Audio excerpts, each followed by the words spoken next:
Genderuwo adalah salah satu makhluk halus yang cukup sering disebut-sebut orang Indonesia, khususnya di daerah perkampungan. Tetapi seperti apa asal-usulnya? Nama asli genderuwo diduga berasal dari nama Gandarva, dibaca Gandarwa.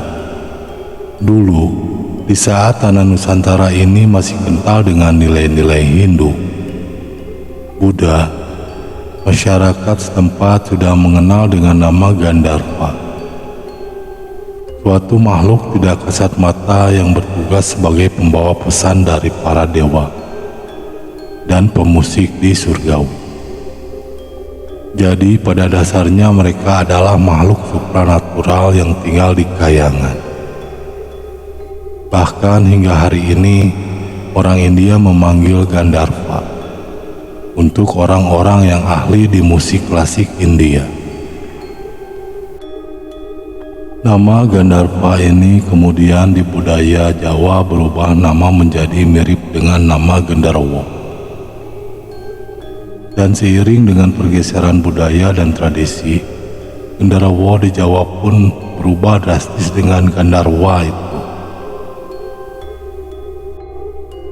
Genderuwo pada budaya Jawa akhirnya merujuk ke makhluk halus yang berperawakan besar, hitam dan mata merah.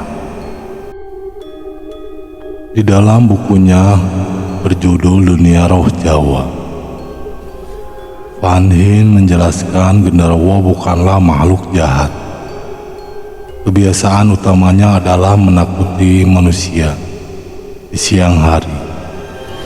Ia dapat tampil dengan wujud ular besar, buaya atau macan. Di malam hari ia bisa berubah wujud menjadi lelaki rupawan yang mengganggu perempuan yang lewat di jalan sepi.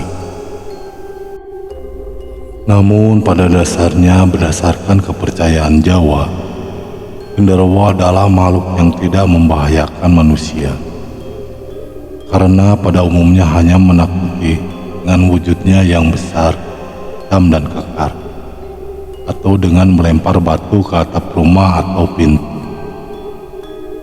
Hal ini ditekankan di buku tua lainnya, The Religion of Java, yang versi bahasa Indonesianya dicetak dengan judul Abangan, Santri, Priyayi dalam Masyarakat Jawa.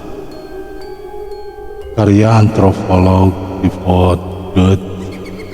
Clifford mewawancarai meneliti masyarakat Jawa di tahun 1950-an. Menurut isi bukunya, genderuwo pada dasarnya tidak ada niat jahat, dan tujuannya adalah untuk menakut-nakuti. Pada suatu ketika, Pak Paidin tiba-tiba terjatuh dari jembatan selagi berjalan. Ketika dia terjatuh ke air, sesosok menahan tangannya. Dengan bahasa Jawa, sosok itu bertanya, apakah Paidin baik-baik saja? Namun menurut Clifford, betapapun genderuwo menyukai lelucon, makhluk ini juga berbahaya. Seringkali mereka muncul dalam wujud orang tua, kakek, anak, atau saudara kandung, sambil berkata, "Hei, ayo ikut aku." Jika orang tersebut menuruti ajakannya, maka dia akan menjadi tidak terlihat. Keluarga yang kehilangan akan mencarinya, sambil memukul pacul, arit, dan panci. Pokoknya alat-alat yang menghasilkan suara yang bising. Suara gaduh itu akan mengganggu genderuwo, sehingga mungkin mau melepaskannya. Atau saat genderuwo menawarkan makanan kepada si korban. Kalau korban memakannya, dia akan tetap tak terlihat. Kalau menolak, dia akan tampak lagi, dan keluarganya akan menemukannya. Kasus lain yang berbahaya adalah genderuwo terkadang bisa meniduri wanita manusia. Kadang-kadang menurut Clifford, Genderuwo mampu menyamar menjadi suami seorang perempuan, lalu menidurinya. Maka lahirlah anak yang menyerupai raksasa.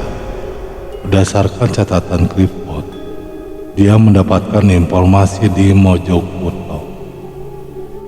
Ada seseorang yang tampangnya besar, hitam dan bentuknya aneh, yang konon dipercaya hasil dari genderuwo dan manusia.